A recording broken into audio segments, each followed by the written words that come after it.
విజయనగరం జిల్లా పేరులోనే విజయం ఉంది. ఇక్కడి నుంచి ఏ కార్యక్రమం ప్రారంభించినా విజయం సాధిస్తాం ఖాయం.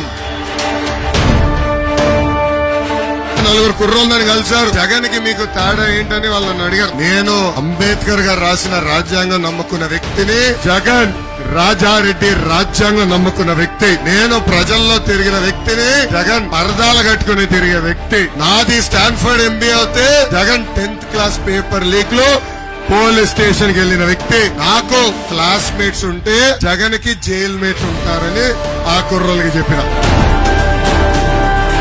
జగన్ నేను ఒక ప్రశ్న అడగాలనుకుంటాను. సొంత చెల్లి తల్లి మిమ్మల్ని నమ్మట్లేదు, మేము ఎట్లా నమ్ముతాం స్వామి? ఎన్నికల ముందల తల్లి చెల్లిని ప్రచారం పంపించి అధికారంలోకి వచ్చిన తర్వాత ఏకంగా ఆ చెల్లి తల్లి మెడబెట్టి ఈ రోజు బయటికి గెంటేశాడు జగన్. ఇక్కడున్న అక్క చెల్లెలు పెద్దమ్మ చిన్నమ్మలు ఆలోచించాలా. సొంత తల్లికి చెల్లికి న్యాయం చేయలేని వ్యక్తి మనకి న్యాయం చేస్తాడా అని ఆలోచించమని కోరుతున్నా.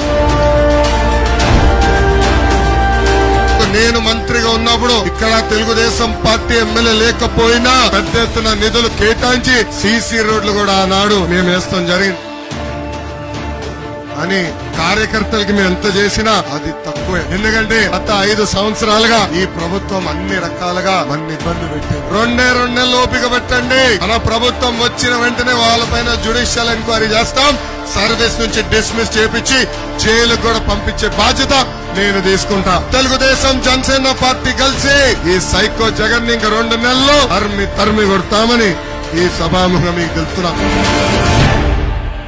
పవన్ అన్న చంద్రబాబు గారు కలిసి బాబు సూపర్ 6 హామీలు ప్రకటించారు. రేపు మన ప్రభుత్వం ఏర్పడిన తర్వాత మళ్లీ ఓటు అడిగేదానికి వెళ్ళినప్పుడు చూడమ్మా బాబు సూపర్ 6 హామీలు మేమిచ్చాం, అదిగో మీ టేబుల్ పైన ఉంది, మేము నిలబెట్టుకున్నామని చెప్పేదానికి ఇది మీరు ప్రతి గడపకి తీసుకెళ్లాలి.